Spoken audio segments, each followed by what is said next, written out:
ఎప్పుడు నేను వచ్చినా ఇక్కడికి కర్ణాటకకి షూటింగ్ పని మీద కానివ్వండి, లేకపోతే ద మోస్ట్ ఇంట్రెస్టింగ్ ట్రాన్సిట్ ఏంటంటే నాకు బెంగళూరు హిందూపూర్ ఎమ్మెల్యే లేదు కాబట్టి హిందూపూర్ వెళ్ళాలంటే బెంగళూరు వచ్చి వెళ్ళాలి.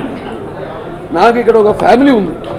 ఆ ఫ్యామిలీ ఎవరంటే ముందుగా చెప్పుకోవాల్సింది నేను మన కన్నడ కట్టిరవ రాజ్ కుమార్ గారు, డాక్టర్ రాజ్ కుమార్ గారు వాళ్ళ పిల్లలు నన్ను అన్నలాగా వాళ్ళు గౌరవించి అలాగే వాళ్ళపైన నా వాత్సల్యాన్ని చూపిస్తూ ఏదైతే నాన్నగారు కట్టిరవ డాక్టర్ రాజ్ కుమార్ గారి యొక్క అనుబంధం ఉండిందో దాన్ని కొనసాగిస్తున్నందుకు నిజంగా నేను నా గురించే కాకుండా వాళ్ళ గురించి కూడా ఆ యొక్క సంస్కారాన్ని వాళ్ళ యొక్క సంస్కృతిని ముందుకు తీసుకెళ్తున్నందుకు ఆశీర్వదిస్తున్నాను వాళ్ళందరినీ, పిల్లల్ని. అలాగే యష్ గారు ఆయన కూడా వచ్చారు మన కార్యక్రమానికి. మెయిన్గా ఏంటంటే సినిమా అందరూ ఎలాగైతే నేను చెప్పాను, నేను రకరకాల సినిమాలు చేశానని, వాళ్ళు చేస్తున్నారు రకరకాల సినిమాలు అన్ని నేపథ్యాల్లో. అది పౌరాణికం కావచ్చు, జానపదాలు కావచ్చు, లేకపోతే సాంఘిక సినిమాలు కావచ్చు, లేకపోతే ఫ్యాంటసీ సినిమాలు కావచ్చు, రకరకాల సినిమాలు. నాకు ఈ యొక్క సినీ ప్రస్థానంలో ఎన్నో సినిమాలు చేసుకుంటూ వచ్చాను. కానీ నాన్నగారి సినిమానే నేను ఒక జీవిత చరిత్ర నేను చేస్తానని నేను ఎప్పుడు ఊహించలేదు. అది అది భగవంతుడు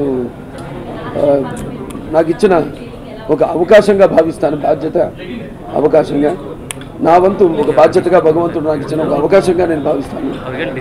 అటువంటి సినిమా ముందు ఒక భాగంగా మొదలుపెట్టాము. కానీ is NTR larger than life, ఆయన ఒక ఆరా, ఆయన ఒక ఇమేజ్.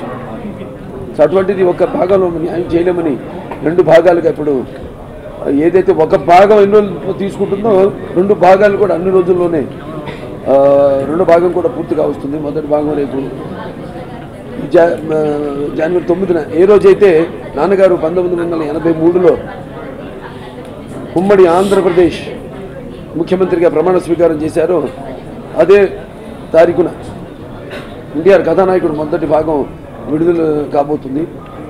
సో అందరూ ఆయన ఒక తెలుగువాడుగానే కాకుండా అందరి వాడిగా, అందరూ నిష్పక్షపాతంగా ఆయన అభిమానిస్తూ, ముఖ్యంగా నాకు గుర్తు ఇక్కడికి బెంగళూరుకి ఆయన ఎన్నో సినిమాలు షూటింగ్కి రావడం, లేకపోతే నేను రావడం, అభిమానులు కన్నడ అభిమానులు ఉన్నారు, తెలుగు అభిమానులు ఉన్నారు, అంతా కూడా.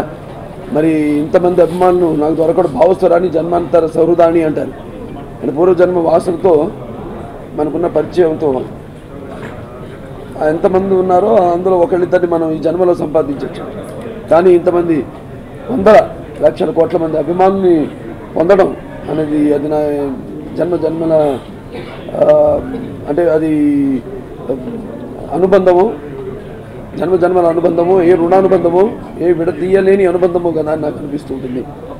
మీరు చూస్తున్న యాదవాభిమానానికి